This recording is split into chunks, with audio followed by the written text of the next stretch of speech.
Pai do Senhor, meu amado, bem-vindo de volta à nossa escola bíblica. Nós estamos estudando o livro de Tito e hoje nós chegamos ao nosso último vídeo. Então, pegue a sua Bíblia, pegue o seu caderno de estudos, ora ao Senhor, pede a Ele discernimento, entendimento, conhecimento, sabedoria, pede a Ele proteção para que nós possamos desvendar dos seus mistérios. Você pode, antes de nós iniciarmos o vídeo, você pode se inscrever no nosso canal e adicionar o sininho para ser avisado todas as vezes que nós postarmos um vídeo novo. Você também pode dar um like e pode compartilhar o link com quem você quiser. Você nos ajuda assim a espalhar a mensagem de Deus. Então vamos lá, vamos começar a tratar do último vídeo, dos últimos capítulos a respeito do livro de Tito. Nós já vimos as saudações, as instruções sobre os oficiantes da igreja e quais são, a estrutura da igreja. Falamos sobre os falsos mestres e falamos de alguns conselhos. Então, hoje nós vamos ver o verdadeiro viver cristão, o comportamento, como isso deve ser feito, os novos desafios, os desafios para aqueles que são cristãos e a mensagem final lá terminando o livro de Atos. Então começamos com este viver cristão que está a partir do capítulo 2, verso 11, do 11 ao 15. O que é que Paulo nos ensina aqui através desta carta pastoral para Tito? Ele está falando para nós que nós devemos aceitar um padrão que é um padrão superior de comportamento, de atitude, de ação. Por que isso? Quando nós mudamos o nosso comportamento, isto reflete, isto significa que nós aceitamos que Jesus Cristo veio em carne, sangue, ele veio até nós nos ensinar e nos mostrar uma qualidade de vida, um padrão muito mais alto de viver, de se comportar, de atitude. Esta manifestação de graça de Deus que acontece com a vinda de Jesus, este favor gratuito, ou seja, essa graça, porque nós não pagamos, não temos como pagar, muito pelo contrário, nós só somos devedores disso. Esse favor gratuito, essa manifestação dessa graça, esta bondade de Deus para conosco, é no sentido de nos trazer um livramento. Por que isso? Porque a morte de Cristo, a sua ressurreição, revela uma verdade superior, uma verdade maior. Revela o amor de Deus para conosco, o favor de Deus para conosco, esse favor, esta graça que ele manifesta através do seu Filho, trazendo a salvação, trazendo o pagamento pelos pecados que nós tínhamos, o perdão que ele nos oferece e agora essa reconstrução de um relacionamento mais profundo e mais verdadeiro com Deus. Nós devemos fazer então o quê? Em resposta a toda esta graça, a toda esta bondade, a todo este amor, este favor que Deus tem e demonstra e traz para conosco. Nós devemos renegar a impiedade, virar as costas para o pecado, esquecer o pecado, desmanchar isso tudo, romper com tudo que é falso, romper com o viver pecaminoso, romper com esta forma antiga e iníqua de vida e se voltar para Deus. Este viver cristão ainda deve ser conduzida de acordo com os ensinamentos do Senhor, com aquilo que Jesus veio trazer para nós. Veio trazer não só nas suas falas, nos seus ensinamentos, como também no exemplo de vida que ele mostrou para nós. Ou seja, o viver de Cristo, o padrão de Cristo deve ser o nosso alvo. E isto ficou no Evangelho, ficou na doutrina que os discípulos, que os apóstolos aprenderam diretamente do Senhor e trouxeram para nós, trouxeram para aqueles que vieram depois, para os crentes, os cristãos que vieram depois. E esse relacionamento, que é um relacionamento sadio, é um relacionamento bom, é um relacionamento profundo e do mais alto padrão, não só conosco, de mim comigo mesma, de você consigo mesmo, mas com a comunidade, com os irmãos e também e principalmente um relacionamento verdadeiro e profundo para com Deus, uma comunhão. A graça, diz Paulo, ela se revela, se manifesta no momento da conversão? Sim, se revela, mas ela também se revela durante toda a nossa vida. A forma com que nós vivemos, o nosso comportamento, as nossas atitudes, as nossas ações. É assim que as coisas se mostram, se manifestam e aparecem, né, verdadeiramente. Ele fala sobre presente século. O que é esse presente século? O presente século é o mundo antes da segunda vinda de Jesus. É o mundo sem a mensagem com Jesus. Portanto, é um mundo decaído, é um mundo de pecado, é um mundo que não leva a uma comunhão verdadeira com Deus. Portanto, a obra de Cristo é uma obra de salvação. É uma obra, um agir, é uma atitude que trouxe salvação, que trouxe, acima de tudo, uma remissão de nossos pecados, da nossa iniquidade, e nos purifica, preparando-nos e capacitando-nos para viver como um povo de Deus, o verdadeiro povo de Deus, adotado como filhos, adotado como os irmãos do seu primogênito, Jesus Cristo.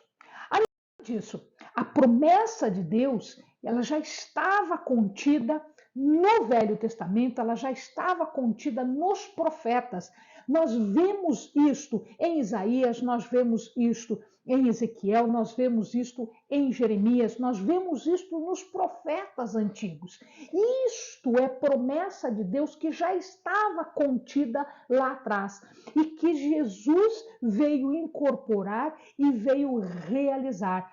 A promessa de libertação, a promessa de purificação através do sangue de Cristo. Então, os nossos pecados que eram carmesim, eles estão agora brancos como a neve, brancos como a lã. Por quê? Porque foram lavados no sangue carmesim de Cristo.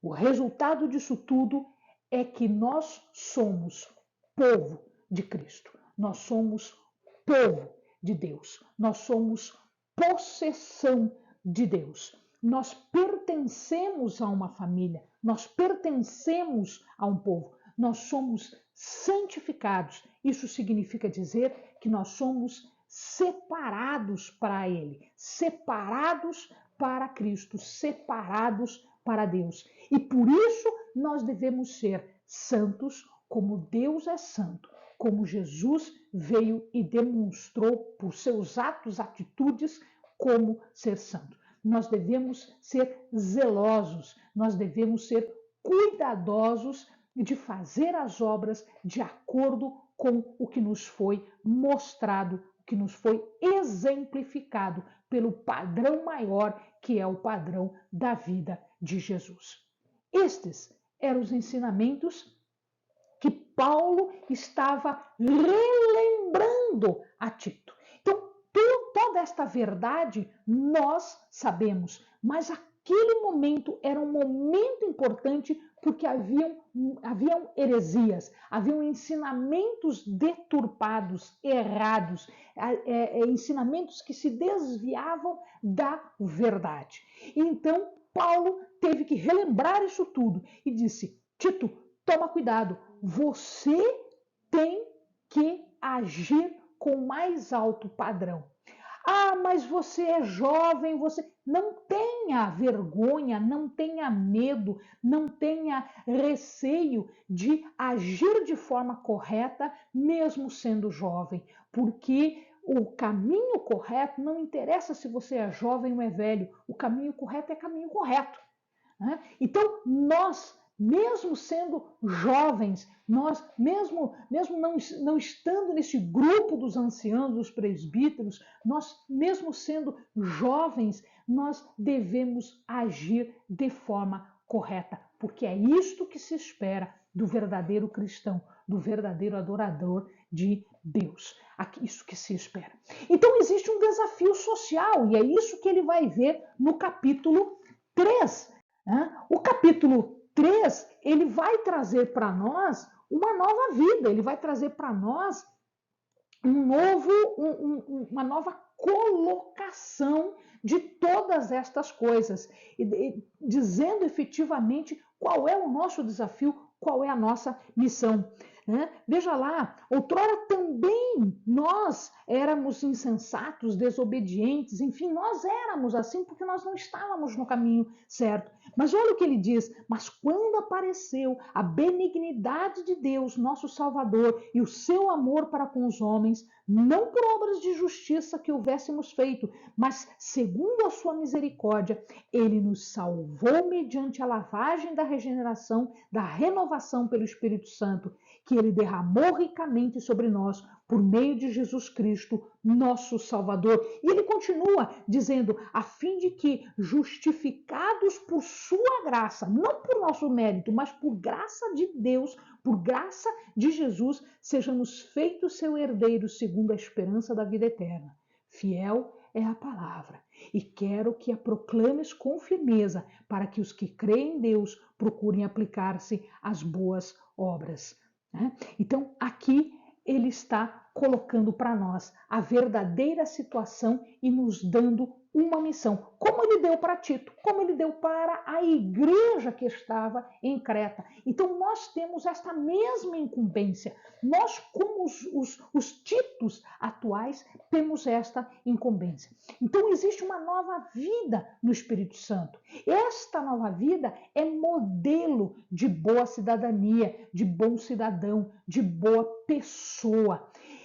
As pessoas devem ser sujeitas a estas autoridades? Sim, nós devemos ser sujeitos às autoridades. Por quê? Porque quem determinou essa pessoa como autoridade? Foi determinada por Deus, por seus critérios, por sua vontade, por sua soberania. Isso não interessa, mas ele determina desta forma. Então, um bom nome é o que nós devemos buscar. O que é esse bom nome para Paulo? Um bom nome quer dizer que eu não tenho briga, que eu não tenho rixa, que eu não tenho contenda, que eu não tenha discussão, que eu não tenha rebelião, que eu não tenha difamação. Então, nós devemos ser cordiais. Nós devemos deixar a vingança para Deus, porque é Deus que assume isso e é Deus que vai realizar aquilo que ele precisa realizar e dará a cada um segundo a sua obra, seja ela boa, seja ela má.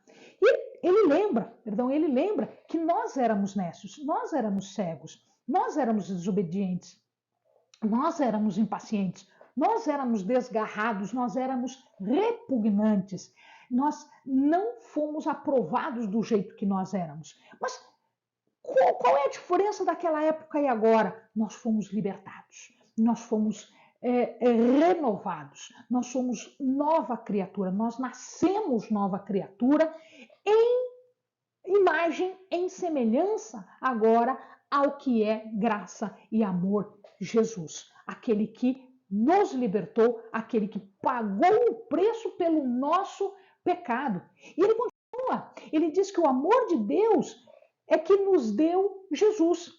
Esse Jesus que veio por um objetivo, ele veio nos remir, ele veio pagar o preço do pecado. Isto significa dizer o quê? Ele veio para nos salvar. Ele é o nosso redentor. Nós fomos lavados. Então, aquele pecado que era carnezinha, aquele pecado que era escarlate, aquele pecado que era sujo, ele foi lavado e agora nós somos brancos, nós somos cristalinos. O sangue de Jesus que ele verteu na cruz nos lavou, ele pagou o preço do nosso pecado. Depois disso, nós ainda podemos passar, e nós passamos pelo batismo e somos restaurados, porque quando nós fomos para o batismo, nós morremos no batismo e voltamos das águas, nós levantamos das águas como nova criatura.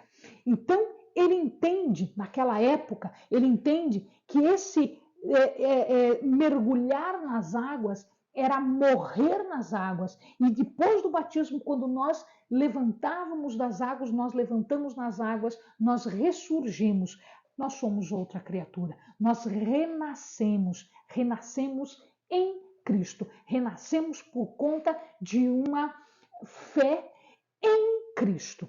O batismo com o Espírito, o derramamento do Espírito Santo na nossa vida é uma outra coisa ainda, é uma nova vida, uma vida em andar em santidade.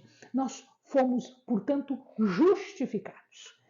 Nós não éramos justos.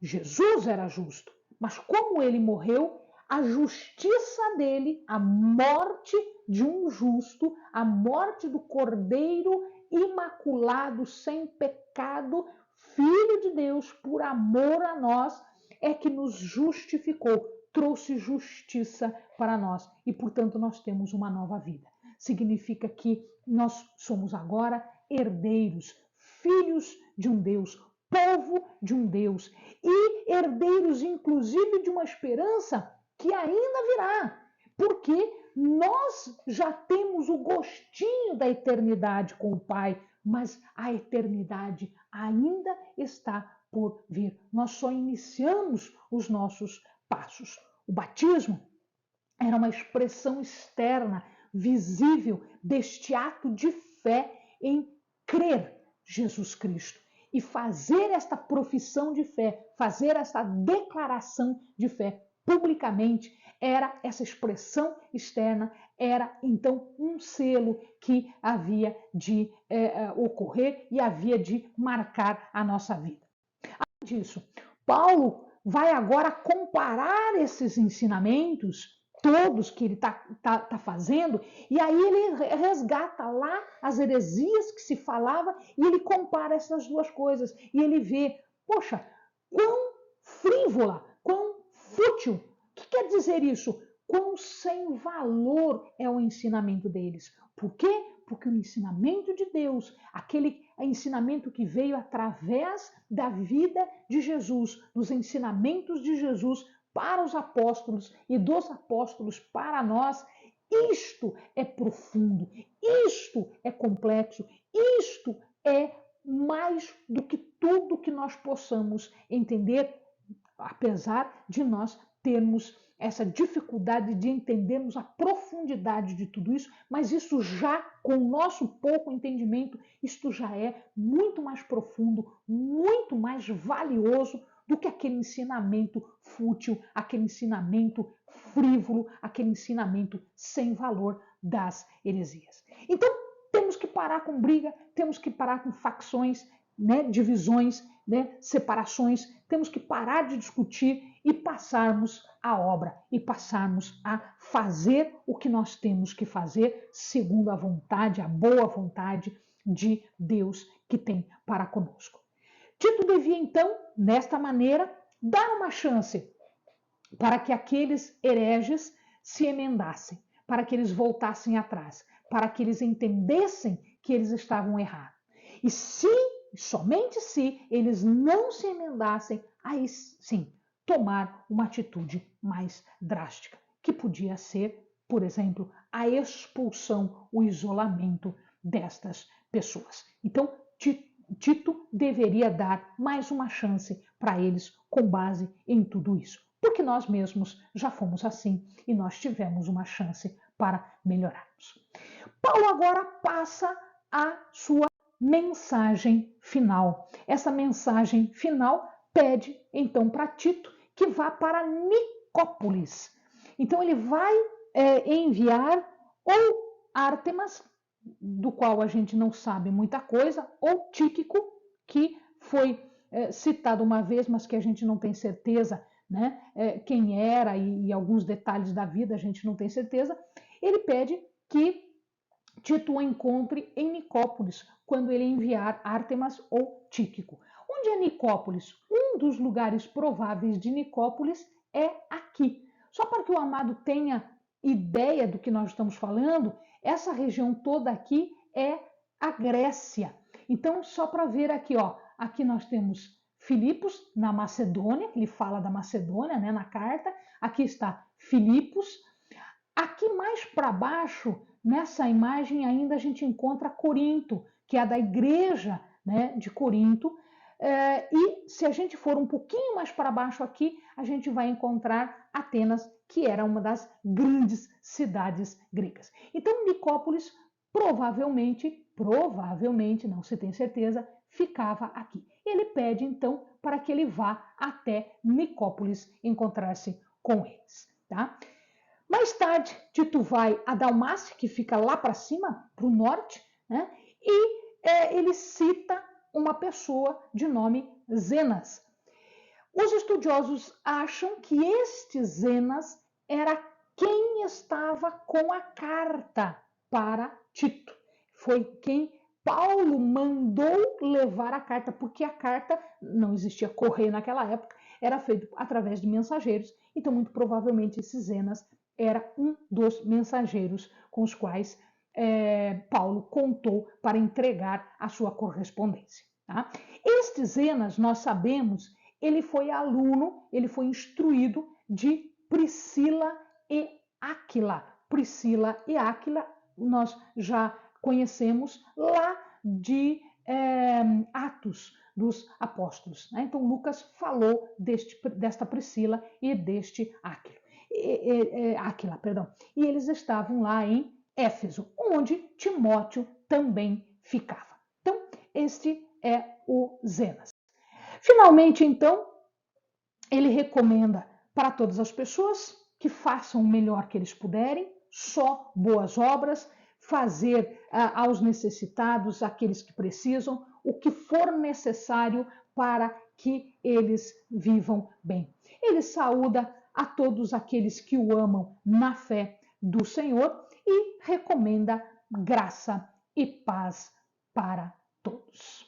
Então, amados, esta é a carta de Paulo para Tito. Amém? Bons estudos!